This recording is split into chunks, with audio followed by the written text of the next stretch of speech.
Pak.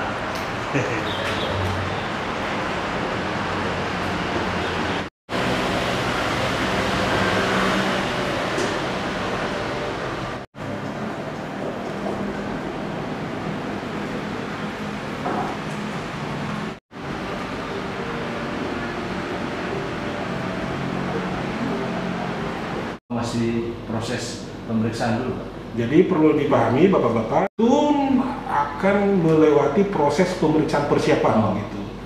Kecuali perkara-perkara khusus. Nah, perkara khusus termasuk sengketa tata usaha negara biasa, jadi mengikuti prosedur yang dimaksud di secara formal perkara tersebut sudah terregister.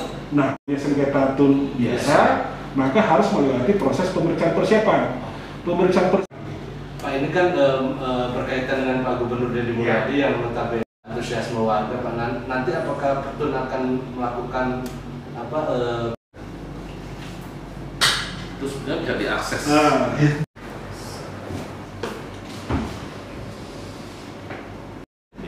Untuk detailnya bisa dilihat di website ya, website Pengadilan Tun Bandung.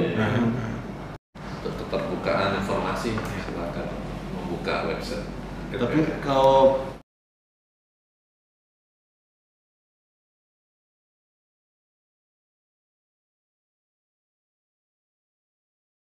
masih proses pemeriksaan dulu, Pak. Jadi perlu dipahami Bapak-Bapak, baik Bapak-Bapak dari rekan-rekan pers begitu. Jadi di sini dapat kami jelaskan gugatan tersebut yang diajukan oleh 8 organisasi, yaitu 1 Forum Kepala Sekolah SMA Swasta Provinsi Jawa Barat, 2 Badan Musyawarah Perguruan Swasta Kabupaten Bandung, 3 Badan Musyawarah Perguruan Swasta Kabupaten Cianjur, 4 Badan Musyawarah Perguruan Swasta Kota Bogor, 5 Badan Musyawarah Perguruan Swasta Kabupaten Garut, 6 Badan Musyawarah Perguruan Swasta Kota Cirebon, 7 Badan Musyawarah Perguruan Swasta Kabupaten Kuningan, 8 Badan Musyawarah Perguruan Swasta Kota Sukabumi, mengajukan gugatan terhadap keputusan Gubernur Jawa Barat nomor 463.1/33/Distrik/2025 tertanggal 26 Juni 2025 tentang petunjuk teknis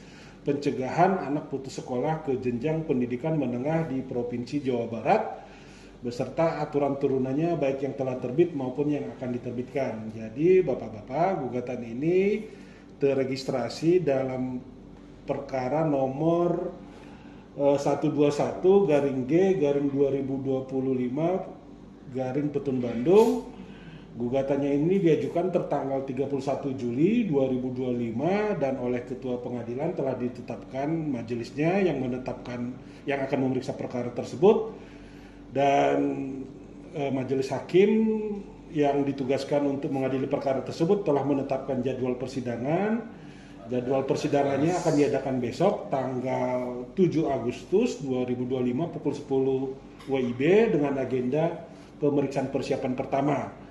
Jadi dalam pemeriksaan persiapan ini nanti formalitas gugatan dari pihak penggugat akan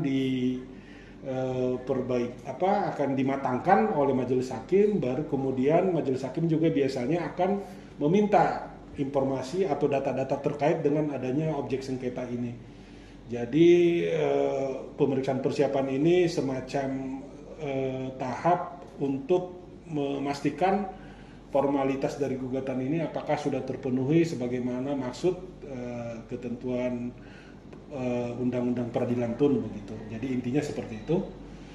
Pemeriksaan persiapan ini jangka waktunya sekitar 30 hari dan setelah pemeriksaan persiapan nanti akan dilanjutkan dalam tahap pembacaan gugatan. Setelah pembacaan gugatan nanti ada jawaban. Setelah jawaban nanti ada replik, duplik, pembuktian dimulai dari bukti surat, bukti elektronik, menghadirkan saksi, ahli, dan alat bukti lainnya yang terkait. Setelah pembuktian nanti kesimpulan, baru setelah kesimpulan dilanjutkan dengan tahap akhir yaitu putusan begitu. Jadi gambarannya seperti itu Bapak-Bapak. Jadi sidang perdananya akan diadakan besok jam 10 waktu Indonesia Barat begitu. Pak, kalau yang yang bakal diperiksa dalam perkara ini tuh siapa saja sih, Pak? Jadi di peradilan tata usaha negara ini yang menjadi objek sengketa itu adalah keputusan administrasi pemerintahan maupun tindakan faktual dari pemerintah begitu. Dalam hal ini yang menjadi objek sengketa adalah tadi seperti sudah kami sampaikan, intinya adalah keputusan Gubernur Jawa Barat menyangkut juknis pencegahan anak putus sekolah ke jenjang pendidikan menengah. Ini dianggap merugikan oleh 8 organisasi tadi, sehingga mereka mengajukan gugatan ke pengadilan TUN begitu. Jadi nanti yang menjadi tergugat adalah gubernur, yang menjadi penggugat adalah ke-8 organisasi tadi yang saya sebutkan satu persatu begitu. Pak, berarti tidak menuntut kemungkinan nanti gubernur ataupun yang diwakili Pemprov Jabar akan hadir dalam persidangannya? Baik, jadi Bapak perlu kami sampaikan dalam sengketa tata usaha negara itu yang menjadi tergugat adalah badan atau pejabat TUN. Dalam hal ini badan pejabat TUN itu ya pihak yang mengeluarkan keputusan atau tindakan. Ketika keputusan dan tindakannya itu dianggap merugikan, maka warga masyarakat dapat mengajukan upaya hukum ke pengadilan TUN dengan terlebih dahulu menempuh upaya administratif seperti yang dimaksud oleh Peraturan Mahkamah Agung nomor 6 tahun 2018. Jadi benar yang menjadi tergugatnya nanti adalah gubernur, dalam hal ini Gubernur Provinsi Jawa Barat. Nanti mereka biasanya akan diwakili oleh kuasa yang biasanya ini dari Biro Hukum dari Biro Hukum, dan biasanya mereka ada timnya begitu, terdiri dari beberapa kuasa yang sehari-hari di perkara yang lain juga mereka selalu menjadi kuasa dari gubernur menghadapi gugatan-gugatan dari warga masyarakat yang diajukan di Pengadilan TUN Bandung terhadap keputusan atau tindakan yang dikeluarkan oleh Gubernur Provinsi Jawa Barat.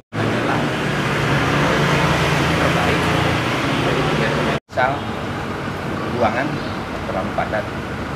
Seperti itu kan. Yang pertama ya, bahwa anak tidak melanjutkan jauh lebih tidak nyaman. Anak putus sekolah, anak tidak melanjutkan. Sekarang kan sedang berjalan pengadaan dan bahkan sudah mulai ada yang kita kan negara demokrasi, kita negara hukum, jadi semua warga negara ya punya hak ya yang sama untuk mendapatkan keadilan hukum, dan tentu salah satunya melalui gugatan ke PT UN ya. Kami hormati dan tentu kami persiapkan ya untuk menghadapi gugatan tersebut dengan sebaik-baiknya. Apa aja yang dipersiapkan? Persiapannya apa aja? Ya, memastikan bahwa kebijakan yang ditetapkan Pak Gubernur memiliki landasan hukum, baik dari sisi filosofis, dari sisi yuridis, dari sisi sosiologis.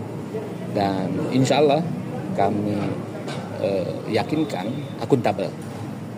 Ya, karena sebelum kebijakan itu ditetapkan terkait dengan pencegahan anak putus sekolah, kami melakukan kajian ya mendalam dari sisi yuridis, dari sisi filosofis tadi, dan dari sisi sosiologis, dan tentu nanti kita akan sampaikan di PT UN. Materi gugatannya udah baca atau sebelumnya kan udah? Biro Hukum sudah mendalaminya. Saya mendapatkan laporan sekilas saja. Yang jelas kita akan antisipasi, kita akan mitigasi untuk meyakinkan kepada pengadilan nanti bahwa kebijakan Pak Gubernur, kebijakan Pemda Provinsi Jawa Barat ini akuntabel. Ya, karena kami proses sesuai dengan kaidah-kaidah dalam kebijakan publik. Kan kebijakan publik itu ada tahap formulasi, ada tahap implementasi, dan ada tahap evaluasi. Nah, saat ini kan kita masuk di tahap implementasi, sembari kita pun melakukan evaluasi. Kalau kebijakan itu kami pandang firm ya, karena kan dinamika ini terus berubah, ya tentu kami akan konsisten. Nah, kalaupun ada hal yang harus dilengkapi, saya kira nggak ada persoalan ya, feedback atas suatu kebijakan. Tapi sampai saat ini kami meyakini ya, kami sudah melakukan pendalaman, evaluasi, implementasi kebijakan untuk penambahan kursi sampai dengan 50 maksimal ya, setiap rombongan belajar, tentu sesuai dengan kebutuhan karena tidak semua sama ya. Dan Pak Gubernur menegaskan ini adalah layanan dasar, ini adalah kewajiban pemerintah, dan ini adalah hak warga negara untuk mendapatkan pengajaran terbaik, untuk mendapatkan pendidikan bermutu ya kan. Karena yang kita hadapi adalah potensi anak putus sekolah, potensi anak tidak melanjutkan, sehingga Pak Gubernur mengeluarkan kebijakan rombel ini maksimal 50. Dan kami pun sudah konsultasi dengan Kementerian Pendidikan, dan kemudian jadi dari sisi yuridis nggak ada persoalan ya. Konsultasi dengan Pak Menteri langsung, bahkan saya mendampingi Pak Gubernur ya, dan Pak Menteri menyampaikan bahwa silakan Pak Gubernur sesuai dengan kebutuhan di lapangan ya. Idealnya kan satu rombel itu 36 kursi, dan dimungkinkan sampai dengan 50 apabila dibutuhkan dalam keadaan tertentu. Dan Jawa Barat ini provinsi dengan angka putus sekolah dan angka tidak melanjutkan termasuk yang tertinggi di Indonesia. Tentu sebagai kepala daerah, pimpinan pemerintahan harus bergerak cepat ya. Dan yang dalam kendali penuh sesuai dengan kewenangan adalah SMA negeri, SMK negeri. Makanya langsung mengeluarkan kebijakan pencegahan anak putus sekolah.